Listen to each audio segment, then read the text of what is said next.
नमस्कार। मैं प्रदीप गैरोला। आज सर्वप्रथम तिलाड़ी शहीद दिवस 30 मई 1930 को जो तिलाड़ी हत्याकांड हुआ था आज, और इस शहीद दिवस पर हमारे जनमानस के हक हकूक़ों के लिए अपनी जान देने वाले, बलिदान देने वाले महापुरुषों के श्री चरणों में सत सत नमन करता हूँ। 1930 में जब ब्रिटिश कालीन राजतंत्र जब था तो हमारे हक हकूक़ों को वन बंदोबस्त व्यवस्था लागू की गई थी। उसके तहत हमारे हक हकूक़ों को दबाया गया कि हम लोग क्या कर सकते हैं, क्या नहीं कर सकते हैं। जंगल से लकड़ी लाना, हमारे जल का प्रयोग करना, हम एक जोड़ी बैल, एक गाय, एक भैंस से ज़्यादा अगर मवेशी हमारे पास होती थी तो पर मवेशी के पीछे 1 रुपये शुल्क हमसे वसूला जाता था। उस समय का 1 रुपया आज के हज़ारों आने के बराबर है। इस प्रकार का जब विवत्स रूप से जो हम पे थोपे गए जो कर थे, उनके खिलाफ तत्कालीन जो हमारे महापुरुष थे उन्होंने संघर्ष किया, जद्दोजहद करी। लेकिन उस समय बताते हैं कि जब ये कांड हुआ तब यहाँ के जो राजा थे उस समय, नरेंद्र शाह जी, वो उस समय यहाँ पर नहीं थे, यूरोप यात्रा पे थे। और उस समय जो उनके अधिकारी थे उनके द्वारा जो निर्णय लिया गया वो बहुत ही अशोभनीय और अमर्यादित निर्णय लेकर के जो है अपने हक हकूक़ों के लिए जो है आज़ाद पंचायत जो तिलाड़ी के मैदान में चल रही थी वहाँ पे उन पे गोलीबारी कर दी गई, जिसमें कई लोगों ने अपनी जान गंवाई। कई लोग यमुना नदी में कूद गए और कई लोगों को हिरासत में लिया गया। और हिरासत में जिन लोगों को लिया गया उनमें से भी कई लोगों ने जो है वहीं जेल में अपना दम तोड़ दिया। तो उन लोगों ने ये सब अपना बलिदान दे करके हम लोगों को आज उन हक हकूक़ों की बहाली कराई और हम आज अपना हक हकूक़ ले रहे हैं। लेकिन आज अब अगर आप वर्तमान समय की बात करें तो आज राजतंत्र नहीं है, आज लोकतंत्र है।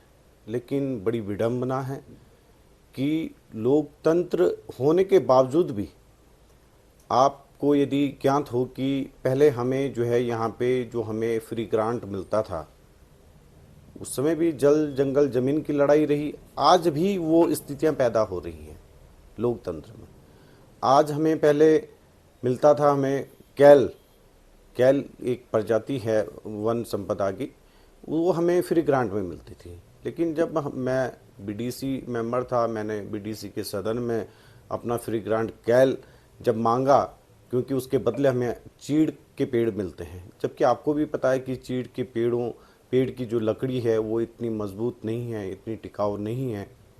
और हमारा जो क्षेत्र है वो वन संपदा से परिपूर्ण है।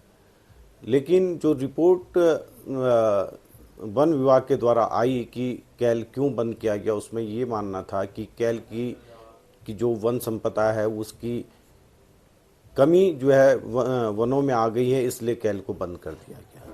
तो मैं ये आज इस शुभ अवसर पर ये भी मांग करना चाहूँगा कि अगर कैल की प्रजाति कम हो गई है तो हमारा जो ये बयाली बीट है, यहाँ पे जो है देवदार के जो है हजारों पेड़, ये कहा जाता है कि ये एशिया का 7वें नंबर का ये जंगल है देवदार का। तो कैल के बदले हमें देवदार क्यों नहीं फ्री ग्रांट दिया जाता है, जबकि यही देवदार हमारे बगल के क्षेत्र चक्राता में आम जनमानस को फ्री ग्रांट में मिलता है। तो जब हमें कैल जब कम हो गया था तो हमें देवदार मिलना चाहिए था। और आज हम इस लड़ाई को लड़ेंगे। निश्चित तौर पर आने वाले समय में हम अपने हक हकूक़ों के लिए फिर से आवाज़ बुलंद करेंगे। और आज इस शहीद दिवस पर प्रेरणा लेते हैं कि हम आने वाले टाइम पे अपने हक हकूक़ों की लड़ाई और बुलंद करेंगे और जो हक हकूक़ हमारे हनन हो रहे हैं उनको बहाल करेंगे। लड़ाई जल जंगल ज़मीन की थी। जब हमारे हक हकूक़ों पर वार हुआ और उनसे जो हमें समस्याएं पैदा हुई हैं, तो हमारे तत्कालीन जो हमारे महापुरुष थे, हमारे बुज़ुर्ग थे, उन लोगों ने उस पे जो है एक आज़ाद पंचायत जो है वहाँ पे बुलाई थी, और उस पंचायत का परिणाम जो राजशाही के जो अधिकारी थे उनको नागवार गुजरा। उन्हें लगा कि उस समय ये माना जाता था कि जो भी अगर पंचायत भी करें तो बिना परमिशन के ना हो, बिना उसके ना हो।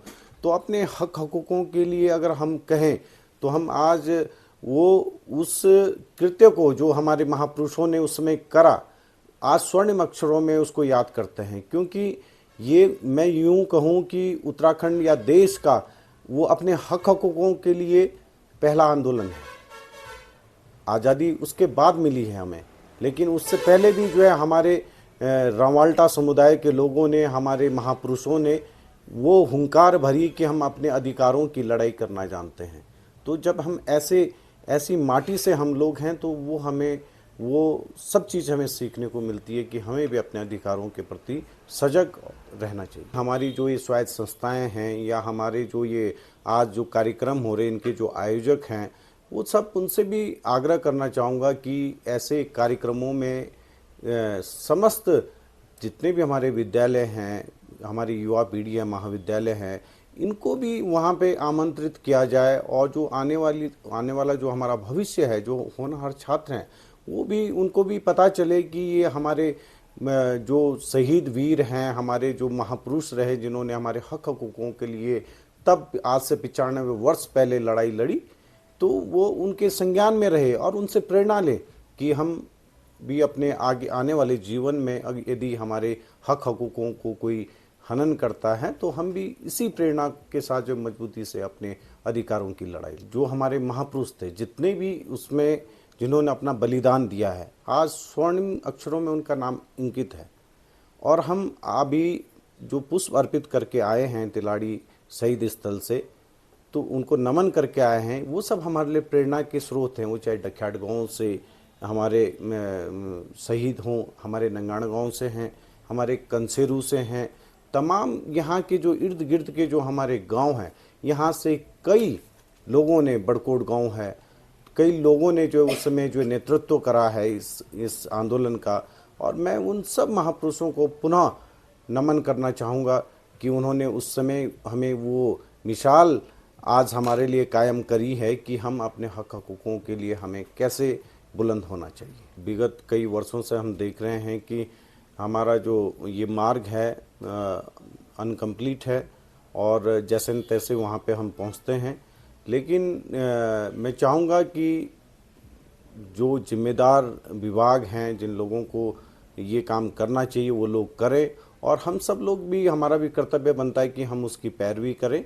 और निश्चित तौर पर आने वाले समय में मुझे उम्मीद है कि सरकार संज्ञान लेगी और निश्चित तौर पर उस ऐतिहासिक स्थल को भव्य और सुंदर बनाने का काम करेगी। जो शहीद स्थल जो तिलाड़ी है, वहाँ पर मेरी जो राय है, मैं चाहता हूँ कि वहाँ पर आपने कहा कि किस तर्ज पर आप उसको विकसित देखना चाहते हैं, तो मेरी जो अपनी राय है, मैं चाहूँगा कि संबंधित अधिकारी, संबंधित लोग उसमें अगर संज्ञान लें तो वहाँ पर एक भव्य वाटर पार्क की स्थापना वहाँ पे हो सकती है, जो आने वाले समय में बाहर से हमारे ये यहाँ पे यातायात, यहाँ पे टूरिस्ट बहुत आते हैं, 4 धाम यात्रा का ये हाईवे है, इससे जुड़ा हुआ हमारा शहीद स्थल है। यदि वहाँ पे वाटर पार्क का निर्माण हो तो कहीं ना कहीं बड़कोट के जनमानस या रवाई घाटी के जनमानस के लिए अपने आप में एक अभूतपूर्ण स्थल होगा।